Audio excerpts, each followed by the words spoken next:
નમસ્કાર મિત્રો, આજે સીધું ને સટમાં આપણે ભારત બંધની વાત કરવાના છીએ અને બીજી પણ ઘણી બધી મહત્વની જે ખબરો છે એની વાત કરવાના છીએ. આજે ભારત બંધ, તમને ખ્યાલ છે કે 1 ઓગસ્ટે સુપ્રીમ કોર્ટના ચીફ જસ્ટિસના નેતૃત્વવાળી એક ખંડપીઠે એસસી અને એસટી એમાં કોટા વિધિન કોટા એનો એક ચુકાદો આપ્યો અને ક્રિમી લેયર એમાં પણ દાખલ કરવાની વાત એક દલિત બૌદ્ધ એવા સુપ્રીમ કોર્ટના જજ, જેમના પિતાશ્રી એ જમીનદાર હતા, રાસુ ગવઈ, એ જસ્ટિસ ગવઈએ એ ચુકાદો લખ્યો. દેશભરમાંથી વિરોધ પ્રગટ્યો. સમાજને વિભાજિત કરવાની આ ચુકાદાની અસરો એ બહુ સ્પષ્ટપણે વર્તાઈ રહી હોય. કેટેગરાઇઝેશન એ તો નરેન્દ્ર મોદીનો ખ્યાલ. ઓબીસી માં categorization A, B, C, D એ જસ્ટિસ રોહિણી કમિશનને કામ જે સોંપ્યું હતું એ જ ખેલ એમણે આગળ વધારવાનો હતો અને સુપ્રીમ કોર્ટનો આ ચુકાદો એમને દોડવું હતું અને ઢાળ મળી ગયો. પણ જે પ્રકારના પ્રત્યાઘાતો એ એમની જ સરકારના મંત્રી ચિરાગ પાસવાન અને દેશભરના અનામત સમર્થક પક્ષો એમના તરફથી આવ્યા, એ પ્રત્યાઘાતો જોતા નરેન્દ્ર મોદીને એમ થયું કે આમાં તો આપણે અટવાઈ જઈશું, ફસાઈ જઈશું. શિડ્યુલ કાસ્ટ અને શિડ્યુલ ટ્રાઇબના વોટ એ ચૂંટણીમાં આપણને ફટકો આપનારા સાબિત થશે. આમે આપણને બહુમતી મળી નથી લોકસભામાં અને માથે 4 વિધાનસભાઓની ચૂંટણી છે: જમ્મુ કાશ્મીર, હરિયાણા, મહારાષ્ટ્ર અને ઝારખંડ. મોદીની ગણતરી હંમેશા ચૂંટણી લક્ષી હોય છે અને આજે તો બહુ સ્પષ્ટપણે કહી શકાય કે જ્યારે રોમ ભડકે બળતું હતું ત્યારે એનો શાસક, એનો રાજા નીરો વાંસળી વગાડતો હતો. મારા નરેન્દ્ર મોદી એ જ્યારે દેશમાં આવો અજંપો ચાલી રહ્યો છે, આંદોલનો ચાલી રહ્યા છે, પરિસ્થિતિ ગંભીર છે, એમની સરકાર ગમે ત્યારે ગબડી શકે એમ છે, છતાં ભાઈશ્રી ચાલ્યા છે વિદેશ.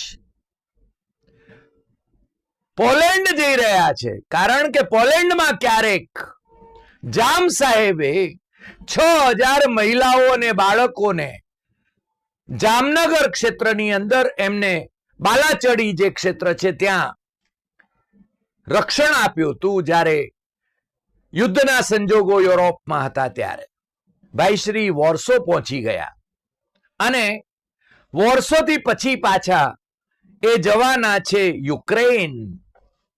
પાપાજીને યુદ્ધ રૂકવા દિયા, પાપાજીને યુદ્ધ રૂકવા દિયા.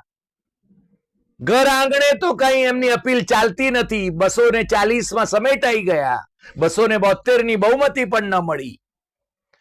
પણ ભાઈ નીકળ્યા છે ઇન્ટરનેશનલ હીરો થવા માટે, વિશ્વના લોકપ્રિય, સૌથી લોકપ્રિય નેતા થવા માટે. ઘર બાળીને તીરથ કરવાની એમની વૃત્તિ એ આપણને સમજાય છે અને એમને પ્રજાના હિતની કેટલી ચિંતા છે એ પણ સમજાય છે. એમણે 9 ઓગસ્ટે એસસી એસટી ના એમના જે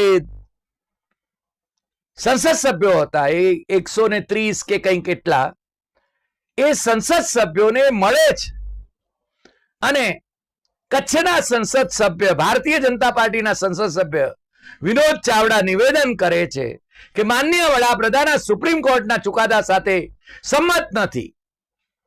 પણ અમે જ્યારે વિનોદ ચાવડાને ફોન કર્યો, એમનો સામેથી ફોન આવ્યો, અમે એમને એક જ પ્રશ્ન કર્યો કે ભાઈ કેન્દ્ર સરકાર અધ્યાદેશ બહાર પાડવાની છે કે પછી સુપ્રીમ કોર્ટમાં રિવ્યુ પિટિશન કરવાની છે, તો વિનોદ ચાવડાએ એનો જવાબ ન આપવો પડે એટલા માટે ફોન ડિસ્કનેક્ટ કર્યો. એને સામેથી મને ફોન કર્યો હતો, મેં એમને ફોન કર્યો તો એ રિટર્ન કરી રહ્યા હતા. મેં કહ્યું કે હરિદેસાઈ બોલું છું, અને આ પ્રશ્ન જેવો કર્યો જાણે ભાઈ છડી ઉઠ્યા હોય, કંઈક અંગારો ચંપાયો હોય, કારણ કે જવાબ કયા મોડે આપે. ભારતીય જનતા પાર્ટી એ અનામતની વિરુદ્ધમાં છે, એ બહુ સ્પષ્ટપણે આમાંથી જણાઈ આવે છે. આજે ઇન્ડિયા બ્લોકના જે પક્ષો છે એ અને બહુજન સમાજ પાર્ટી એ સહિતના જે દલિત અને આદિવાસી સંગઠનો છે, એમણે દેશભરમાં આ બંધ પાડ્યો. એમણે આ સુપ્રીમ કોર્ટનું જે જજમેન્ટ આવ્યું છે કોટા વિધિન કોટાનું, અને એનું ક્રિમિલેયર એનો અમલ કરવાનું, એની સામે વિરોધ નોંધાવ્યો. પરંતુ ભારતીય જનતા પાર્ટી એમાં જોડાઈ નહીં. એનો અર્થ બહુ સ્પષ્ટ છે કે ભારતીય જનતા પાર્ટી અનામતની વિરુદ્ધમાં છે. ધારો કે અનામતની વિરુદ્ધમાં ન હોય અને 9 ઓગસ્ટે એમણે કેબિનેટની અંદર આ SC/ST જે અનામત છે એમાં ક્રીમી લેયરનો એની જોગવાઈ નથી એવો નિર્ણય કર્યો છે, તો એમણે છે ને આજના બંધમાં ભારતીય જનતા પાર્ટીને જોડવી જોઈતી હતી. કેમ ન જોડાઈ? કારણ બહુ સ્પષ્ટ છે. અને આજનું જે ભારત બંધ જે થયું એને કારણે ભારતીય જનતા પાર્ટી વધુ એક વખત ખુલ્લી પડી ગઈ. રાષ્ટ્રીય સ્વયંસેવક સંઘની નીતિ રીતિ અને ભારતીય જનતા પાર્ટીની નીતિ રીતિ એ આ દિશામાં, અનામતની દિશામાં એ એક છે. ભલે એ વાણી વિલાસ કરતા હોય, નરેન્દ્ર મોદી કહેતા હોય કે હું છું ત્યાં સુધી અનામતને કાંઈ નહીં થવા દઉં, પણ એમના બધા એક્શન એ અનામતની વિરુદ્ધમાં છે.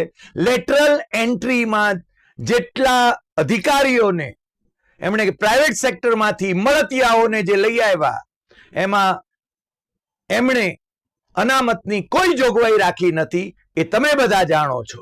અને સાચી વાત કહેવી અને ગાય વગાડીને કહેવી એ આપણો ધર્મ છે. એને સ્પષ્ટતા કરવી જોઈએ અને સ્પષ્ટતા એક્શનમાં આવવી જોઈએ. એણે છે ને અધ્યાદેશ બહાર પાડવો જોઈએ કેન્દ્ર સરકારે કે સુપ્રીમ કોર્ટનો આ ચુકાદો જે છે કોટા વિધિન કોટાનો અને ક્રિમિલેયરનો, એને નલીફાઈ કરવો જોઈએ અધ્યાદેશથી, અથવા તો સુપ્રીમ કોર્ટની અંદર એણે એના માટે રિવ્યુ પિટિશન કરવી જોઈએ. પણ નરેન્દ્ર મોદી જેનું નામ એ અત્યારે તો નથી કરી રહ્યા.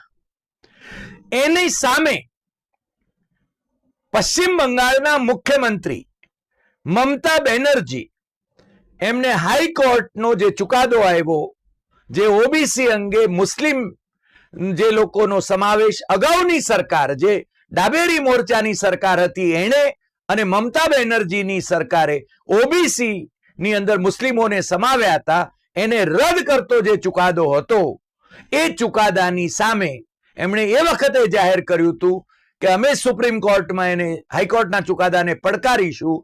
એ એમણે પડકાર્યો છે અને ચીફ જસ્ટિસ ઓફ ઇન્ડિયાએ કહ્યું છે કે 27મી ઓગસ્ટે આની સુનાવણી હાથ ધરાશે. આ ઘટનાક્રમ આ દેશ માટે ખૂબ મહત્વનો છે એવું હું માનું છું. કારણ કે આમાં નરેન્દ્ર મોદીએ પાછું નિવેદન પણ કર્યું હતું કે મેં ગુજરાતમાં મુસ્લિમોને પણ ઓબીસી નો લાભ આપ્યો છે, જાણે કે ઉપકાર કર્યો હોય. એક બાજુ મુસ્લિમ વિરોધ, બીજી બાજુ મુસ્લિમ સમર્થન, ક્યોસ ક્રિએટ કરો, અંધાધૂંધી ક્રિએટ કરવાની એમની, વૈચારિક અંધાધૂંધી ક્રિએટ કરવાની એમની ભૂમિકા છે. મેં અગાઉ તમને કહ્યું હતું જમ્મુ કાશ્મીરની ચૂંટણી છે અને ત્યાં કાશ્મીરમાં ભારતીય જનતા પાર્ટીએ જે પ્રભારીઓ નિમ્યા છે એમાં હું જોતો તો, હું શોધતો હતો કે આની અંદર કોઈ હિન્દુનું નામ છે કે કેમ.